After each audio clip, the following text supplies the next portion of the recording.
Salut les amis, bienvenue sur l'Automobile Magazine. On est très content de vous retrouver aujourd'hui pour un événement particulier sur la planète auto. C'est le Mondial de Paris 2022. Ça faisait très longtemps qu'il n'y avait pas eu un mondial en France. C'était en 2018 la dernière fois à Paris. Entre temps, il y a eu une petite pandémie qui a un petit peu chamboulé tout ça. Donc c'est un vrai événement qui se passe aujourd'hui à Paris, porte de Versailles. Venez avec nous, on va vous montrer, il y a plein de choses à voir.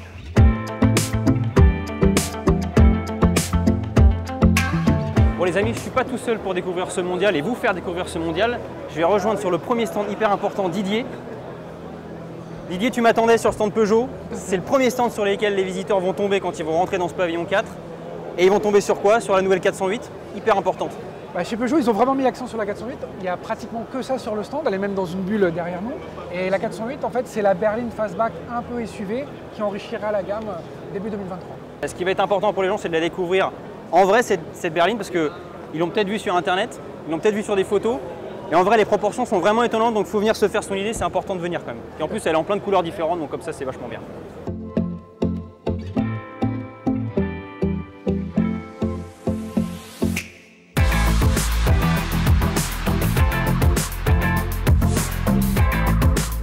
Alors il faut savoir qu'il n'y a pas que des 408 sur le stand Peugeot, hein. Il y a une petite i208 qui est cachée derrière et plus devant, cette hypercar qui est conçue pour Peugeot qui va revenir en endurance. Donc c'est pas une voiture que vous pouvez acheter tous les jours, c'est sûr. En revanche, il y a derrière l'hypercar Peugeot une autre Peugeot Sport, c'est la 508 PSE et ses 360 chevaux. Cette voiture, vous la connaissez déjà, mais c'est toujours un plaisir de venir la redécouvrir au mondial.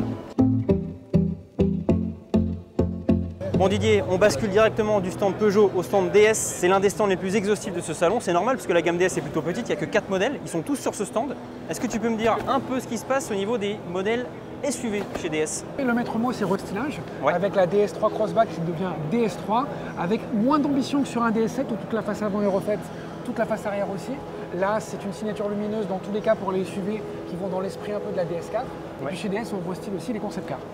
Bon, c'est original comme ça de restyler des concept cars, hein. C'est pas quelque chose qui arrive très souvent finalement? Non, habituellement d'un salon à l'autre, ils le repeignent. Là, ils changent la face avant, la face arrière. Et puis surtout, la puissance a été multipliée par 2. D'accord, donc on arrive à un total de 815 chevaux si je dis pas de bêtises? Tout à fait. Ouais, ce qu'il faut pour doubler. Bon, en tout cas, au milieu de ce stand DS, il y a ce super concept car. Et il y a aussi, en plus des deux SUV, des modèles qu'on connaît très bien, DS4 et DS9, qui commencent leur carrière pour ainsi dire, et qui sont quand même là présents sur le stand, et ça fait plaisir d'avoir toute la gamme. Vu le nombre d'absents à ce salon, on ne s'attendait pas forcément à voir Jeep, et pourtant, maintenant qu'ils font partie du groupe Stellantis, ils sont venus avec Peugeot et DS, et ça tombe bien parce qu'ils ne sont pas venus les mains vides, loin s'en faut. Ils sont venus avec celle qu'on a appelée encore il y a peu la Baby Jeep, qui porte un nom, ce sera la Jeep Avenger, la nouvelle entrée de gamme. Elle prend son premier bain de foule au Salon de Paris et c'est un modèle qui fait dans les 4,8 m de long et c'est la base donc Peugeot i2008. Oui, c'est ça, donc le petit SUV électrique indispensable pour exister en Europe dans les années à venir, quoi. Tout à fait, puis après ça veut dire que la Renegade qui est au-dessus elle sera plus grande et la gamme elle va se réarticuler avec ce nouveau modèle d'entrée de gamme. Ok, d'accord, bon. On va faire un petit saut à l'intérieur parce que je crois qu'il y a 2-3 nouveautés quand même à voir. Ouais. Bon, on a bien fait de monter dans cet habitacle, hein, parce que c'est la première fois qu'on le voit, si je dis pas de bêtises. Tout à fait, il n'y avait jamais eu de photo officielle. Ouais, c'est ça. Bah, c'est plutôt sympa. Hein. Oui, alors après on reconnaît l'interface numérique qu'on a vue sur certains modèles Peugeot, devant le conducteur, là il y a des éléments Fiat aussi. Puis après c'est le côté un peu robuste, rustique de chez Jeep, des éléments de couleurs personnalisables. Là on voit qu'il y a des couleurs qui changent aussi, c'est un peu fun, ça fait un peu, ça égaye l'ensemble. Et puis pas mal de rangements. Oui, c'est ça, c'est ce que je vois, ouais. Pas mal de rangements, ça promet d'être assez pratique au niveau d'usage de l'habitacle. Et une ergonomie qui a l'air pas trop mal non plus, si on conservait toutes les touches là de climatisation, ça c'est ce qui se fait pas mal chez Fiat aussi en ce moment. Bon bah c'est plutôt valorisant, c'est plutôt joli. On espère que ça va être bien à conduire cette Jeep. Voilà, mais ça c'est un peu plus tard. Exactement. Allez.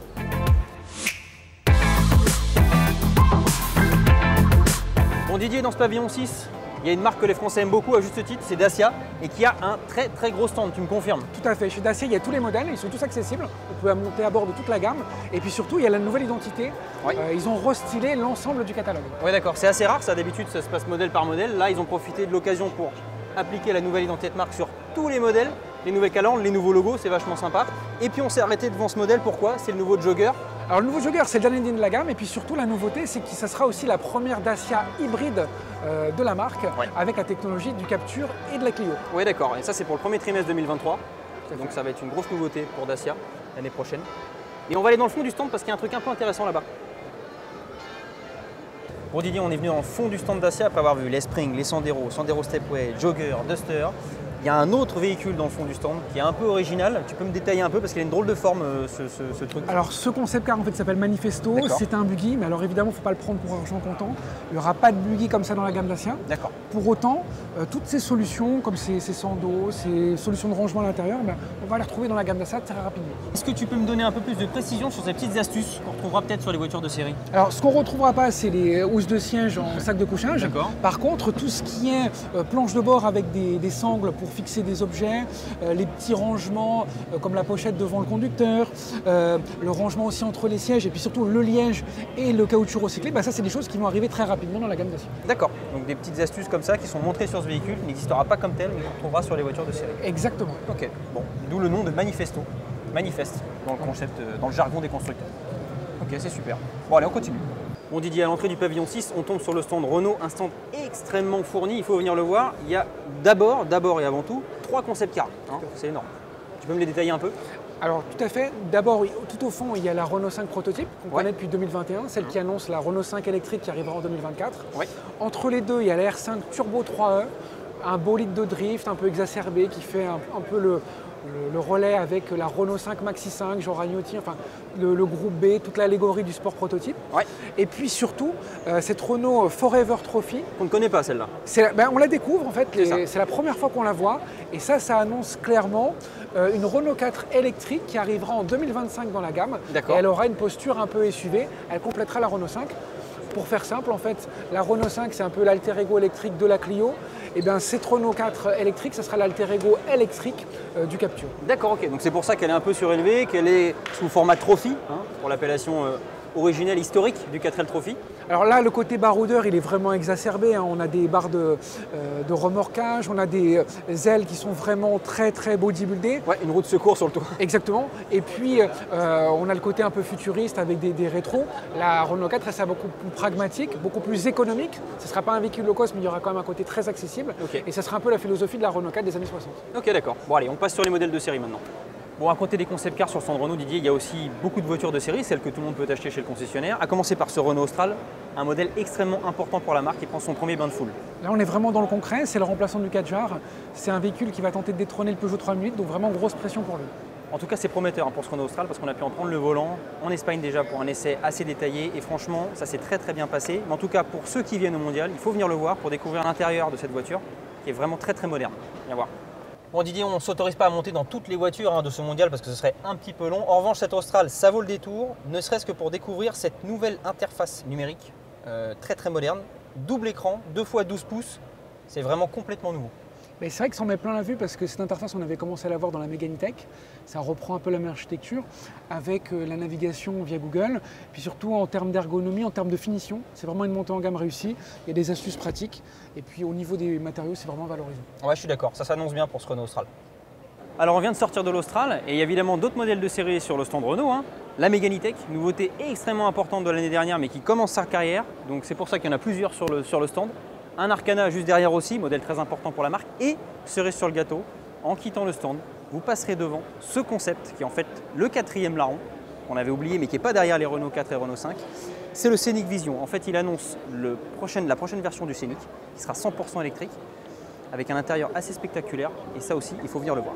Allez, bon du stand Renault au stand Alpine, il n'y a qu'un pas Didier, mais quand on arrive sur le stand Alpine, il y a surtout ce concept car complètement délirant, on n'a jamais vu, il a une forme assez hallucinante. Est-ce que tu peux m'en dire un peu plus?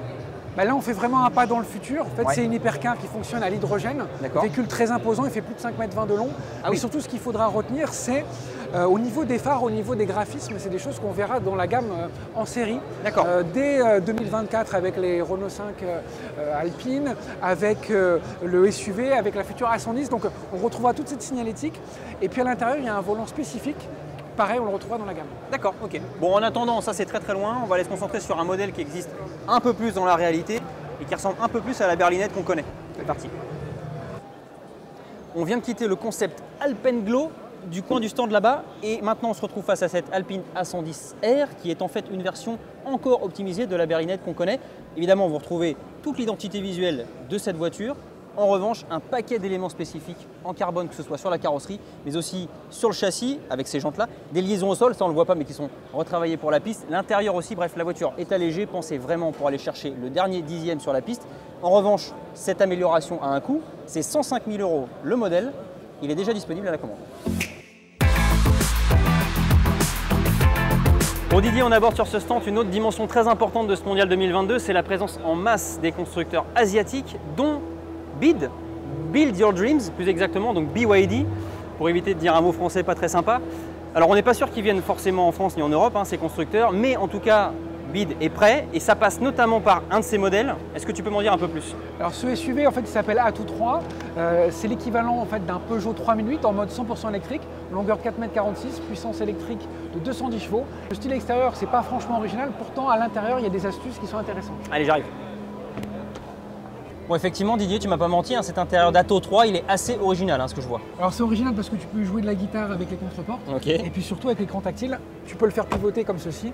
Et ça, en fait, ils ont une longueur d'avance parce que c'est un équipement qui va se standardiser. Ok, d'accord. Ouais, puis les formes, les couleurs matières, c'est assez sympa. Ok, bon, eh ben, on leur souhaite bien du courage pour venir en Europe quand même. Allez, on passe à côté. Bon Didier, les constructeurs asiatiques, ça parle pas forcément à tout le monde, mais ce qui est sûr, c'est que VinFast, ça fait déjà très longtemps qu'ils annoncent vouloir sortir du Vietnam et venir en Europe et venir en France, mais cette année, ça se précise vraiment. Tout à fait, VinFast, ils étaient présents en 2018. Maintenant, ils ont vraiment une offre complète qui va du haut vers le bas. Cette nouveauté, c'est le VF6 qu'on a sous les yeux. Ouais. C'est un modèle d'un format très compact, en fait, entre 4,20 m et 4,30 m. La cible, c'est Peugeot i2008 ou Renault Captur.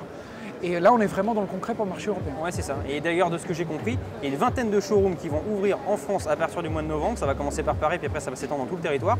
Donc, ça va vraiment devenir du concret pour les automobilistes français dans les mois qui viennent. Tout à fait. Okay. Et pour l'instant, on n'a pas encore les caractéristiques techniques. On sait qu'il y a un moteur à l'avant, un moteur à l'arrière, 4 roues motrices, mais on n'en sait pas plus ni en termes de puissance ni en termes d'autonomie. Ouais, il faudra préciser tout ça parce que le 100% électrique, il faut quand même annoncer les autonomies et les capacités de batterie de recharge. C'est quand même vachement important pour pouvoir se déplacer tranquillement. Après le vietnamien VinFast, on retourne en Chine chez Great Wall avec la marque Way, une marque premium. C'est un véhicule qui a été présenté au Salon de Munich l'année dernière. C'est la première fois qu'on le voit en France. Et ce véhicule premium, il est censé s'attaquer au DS7 et concurrents. Pour l'instant, il n'y a pas d'échéance précise pour une arrivée en France. Pour autant, si vous voulez voir des modèles chinois, c'est le moment. Il y a ici tout ce qu'il faut à Paris. Autre modèle chinois emblématique, c'est Aura Funky Cat GT. Elle avait été présentée au mois de septembre à Munich. Cette fois, c'est sa première apparition sur le sol français. Alors ce véhicule, dans le format d'une Golf, un format compact de 4,25 m, fait un peu ce qu'on retrouve dans la copie chinoise, avec un avant un peu à la Mini. On retrouve un peu là aussi de la Mini GT, la Mini John Cooper Works. Et puis à l'arrière, c'est un esprit un peu Nissan Leaf. Donc c'est vraiment la synthèse de toute la copie chinoise dans un seul modèle. On a vu BYD tout à l'heure dans les constructeurs asiatiques. Il y a aussi CRS, sur les constructeurs, un constructeur chinois pour le coup, qui existe en France depuis un bout de temps, je crois. C'est pas tout nouveau. Oui, c'est déjà disponible. Et puis bon, là on voit que c'est un style un peu à l'européenne, avec à l'avant une signature lumineuse qui évoque un peu DS. Ouais. Le bouclier ajouré, ça évoque aussi un peu Volkswagen. Ouais. Bon, c'est pas très original, c'est un format familial comme les Peugeot 308 en 100% électrique, mais bon, ça fait le job. Bon Didier, maintenant je vais te laisser, après avoir vu CRS et les voitures électriques pas mal, je vais aller voir des voitures un peu plaisir. Alors les amis, il y a beaucoup de voitures électriques sur ce mondial, mais il y a un stand qui mérite votre attention et un détour et qui n'est pas du tout un stand de voitures électriques. C'est le stand qui s'appelle Personnage. En fait, il porte le nom de l'association créée par Lino Ventura en 1966 et il est composé d'un plateau de Ferrari d'exception. Voilà, elles appartiennent toutes à un collectionneur qui les met à disposition de l'association. Vous payez en plus 5 € l'entrée.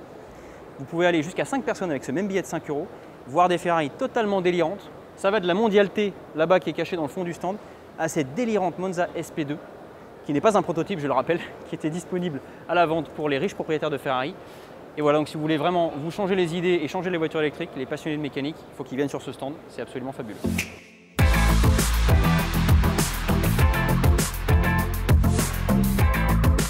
Bon, quand on pense constructeur français, Didier, on pense Peugeot, on pense Citroën, on pense DS. Mais ça n'est pas que ça. Il y a aussi sur ce salon des petits constructeurs qu'on connaît moins, à commencer par Opium, qui a un énorme stand et une seule voiture au milieu. Est-ce que tu peux m'en parler un peu de cette voiture?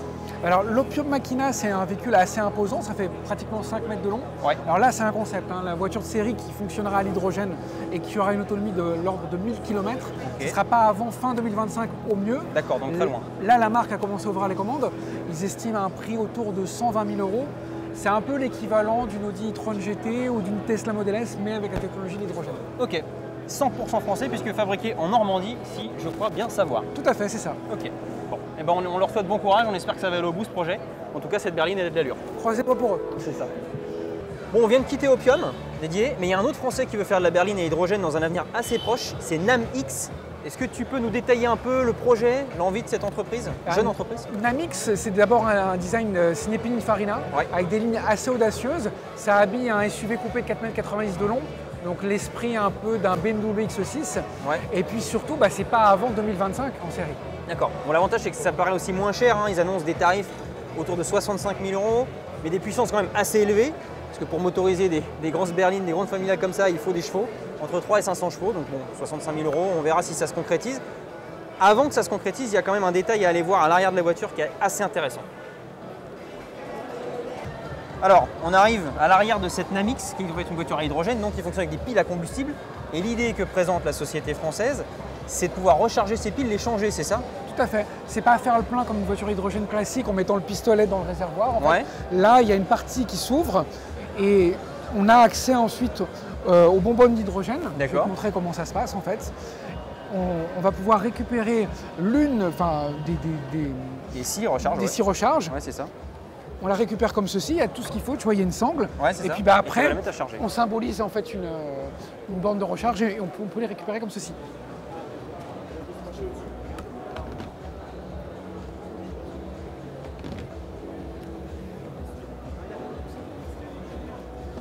Et puis donc du coup, quand il y en a une de pleine, on l'insère comme ceci. Magique. Excellent. C'est censé être beaucoup plus pratique. Après, il faudra voir. Et bah, rendez-vous en 2025. Exactement.